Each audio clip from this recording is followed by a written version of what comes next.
Olá, o meu nome é Pedro Correia e esta é a série de vídeos de introdução à programação em Python. Este é o quarto, para dizer a verdade, e no último estive a falar sobre coisas como lógica booleana, listas e strings. Neste aqui vamos começar por falar em strings. Eu vou apagar isto. E voltando atrás, eu acabei na verdade o vídeo anterior a explicar o que era uma lista, que era uma variável à qual se atribuía uma série de objetos lá para dentro, neste caso números, em que eu fiz, na altura fiz com 1, 2, 3, 4, 5, mas não sei se ficou claro que podia meter para aqui aquilo que eu quisesse. Não é? Em qualquer número, e eu posso ir buscar as posições desses números. Se for buscar a posição 0, tenho ali o 3. Se for buscar a posição 3, tenho o 623. Esta é a posição 0. Esta é a posição 3. Portanto, 0, 1, 2, 3. E comentei também que para se fazer uma string, que basicamente é a mesma coisa que uma lista, só que nós em vez de termos números temos letras. Eu teria que fazer essa definição com plicas. Da mesma maneira que eu fiz aqui com parênteses retos para definir a lista de números, vou fazer aqui o mesmo com uma palavra, por exemplo, a palavra, em que eu defini que B é igual a palavra e B vai se comportar exatamente como uma lista. Se eu for chamar a primeira posição é P, se for chamar a terceira posição é A, e se for chamar a última posição, ou a primeira a contar do fim, é A. Portanto, esta seria a terceira posição, esta seria a última posição. Ou a primeira a contar do fim, esta seria a primeira. Ou a posição 0, aliás. Isto das strings é interessante porque tem uma lógica um bocadinho diferente dos números, não é? Vocês não podem somar palavras ou multiplicar palavras, embora essas operações aplicadas a strings querem dizer alguma coisa em Python. Por exemplo, se eu criar uma variável, a variável A, e dizer que é a string isto é, eu não vou meter acentos porque a consola não está codificada para aceitar alguns caracteres, inclusive é o acento, tenho ideia, mas pronto, vou meter aqui dentro de plicas a frase isto é, e reparem que estão lá espaços, que é aceito como um caractere. Portanto, se eu for chamar a variável A isto é, se eu fizer A mais B, ele vai-me dar o resultado isto é palavra. Se eu disser que C é uma, se eu fizer A mais C mais B, ele vai meter, isto é uma palavra, falta ali um espaço, eu vou acrescentar aqui nesta soma a string. Não está atribuída a uma variável, reparem. Todas estas variáveis têm strings atribuídas a elas, esta não tem nenhuma. E tá. Isto é uma palavra. Obviamente, a conta que fiz acima, posso atribuí-la a uma variável e pronto, a variável D passou a ser isto é uma palavra. A frase isto é uma palavra. E dela posso ir buscar a posição que quiser. Já agora, por estar a falar nisto, eu estou sempre aqui a ir buscar posições. Não sei se vocês já se lembraram disto ou não, mas se eu for buscar uma posição que não existe, ele vai-me dar este aviso a dizer que index out of range, essa posição não existe, portanto ele não pode dar um resultado para esta chamada. E agora, como é que nós, por exemplo, juntamos números a isto? Se eu quiser fazer uma string em que mete números, eu posso, imagino, vou pegar aqui, vou atribuir um número qualquer, este número, como sendo uma string, não como sendo um número.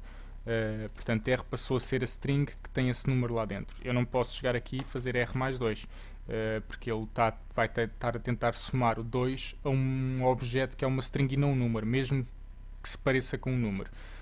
Portanto, imaginemos que eu queria de facto, tinha uma string e queria transformá-la num número de maneira a conseguir fazer isto. Se eu quiser transformar a string num inteiro, eu posso fazer int de r, que é a string daquele número, e somar a 2.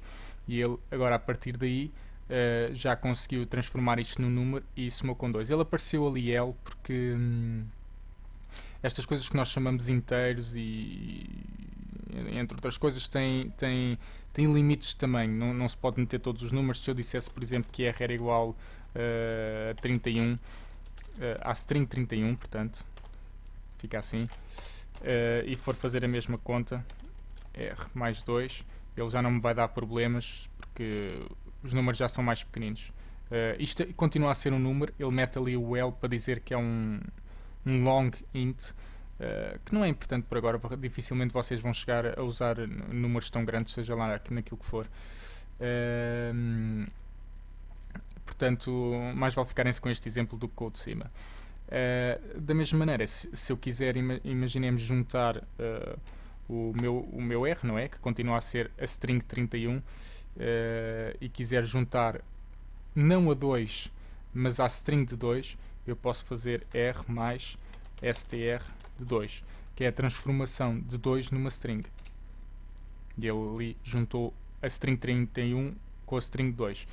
Em vez deste str, existe outro comando, pessoalmente nem sei qual é que é a diferença entre os dois, ou se é que tem alguma diferença. Podes utilizar este comando que é o wrapper. E basicamente servem para tudo e mais alguma coisa. Em relação à frase, eu posso dizer o meu número favorito é, vou fazer aqui uma soma de str de 33 mais, e vou meter um ponto final. E pronto, ele vai me dar aquela frase. Ele fez ali, transformou isto numa string. Se eu não tivesse feito essa transformação, vou agora tirá-la, ele ia me dar aquele problema de não conseguir juntar strings com inteiros. Portanto, para nós estarmos a lidar com números e strings ao mesmo tempo, e isto pode ser uma situação útil no futuro, temos que ter sempre em conta este tipo de transformações que estão aqui. Se vocês quiserem saber o comando para transformar, podem ter um número ou uma string que seja qualquer coisa decimal, e se vocês fizerem int de s, neste caso, ele vai ter dificuldade porque encontra ali o ponto. Isto é um decimal, não é um inteiro. Portanto, existe outro comando que é o float de s, e ele assim já consegue fazer isto. Agora já é um número, não é uma string. E pronto, se existem comandos aqui na consola não é útil, mas vocês vão utilizar um comando futuramente, quando estiverem a escrever código diretamente na folha, que é fazer o print das coisas. E neste caso quero fazer o print de s, e ele, se tivesse escrito numa folha de código, ele passaria isto para a consola, para o utilizador poder ver. Na altura vão perceber. E o print pode ser feito com números, com aquilo que nós quisermos. Vou fazer aqui print 333. Ele está aqui a dar esta instrução com parênteses, print 333, porque nesta versão do Python que eu estou a utilizar, o print pode ser utilizado assim. Na versão absolutamente mais recente, que é a 3.0, a qual eu ainda não vos aconselho a usar, isto é utilizado como função. E pode-se utilizar assim. Pronto, se ele está a dar já o aviso, mas vocês podem utilizar uma ou outra, tanto faz.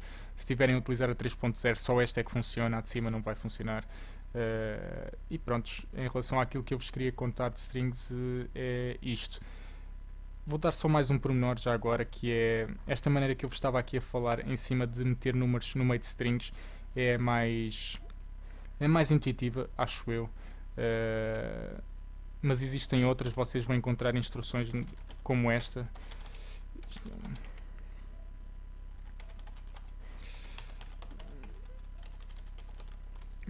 Imaginemos que eu queria meter aqui um inteiro. Eu vou meter percentagem de e agora vou meter percentagem de 33. Exato. O que eu fiz aqui basicamente foi dizer que neste local está aqui um número, que é o número 33. Vou meter isto um bocadinho aqui mais para o meio. tirar isto daqui, vou meter para aqui umas coisadas a seguir, e isto é uma string no qual está ali uma instrução que vai estar um inteiro, e eu estou a dizer que esse inteiro vai ser 33. Se eu quisesse meter um float em vez do inteiro, um float, um decimal, portanto, em vez do inteiro, podia meter aqui 3333. Pronto, eu conseguia meter isto aqui no meio. Isto é importante porque se vocês forem ver em linguagens, sei lá, C ou Octave, tenho ideia que também funciona assim, as strings são tratadas desta maneira. Python tem muita facilidade em lidar com strings. Não faço ideia do que é que acabei de fazer. Tem muita facilidade em lidar com strings e então a maneira de cima, que é mais intuitiva, é possível. Mas noutras linguagens são capazes de encontrar lógicas que são mais sensíveis a este tipo de sintaxe. E pronto, vamos ficar por aqui em relação às strings. Depois, mais para a frente, iremos trabalhar mais isto. Mas à medida que for sendo necessário, também não quero estar a enfiar informação a mais agora assim de repente. Então até à próxima.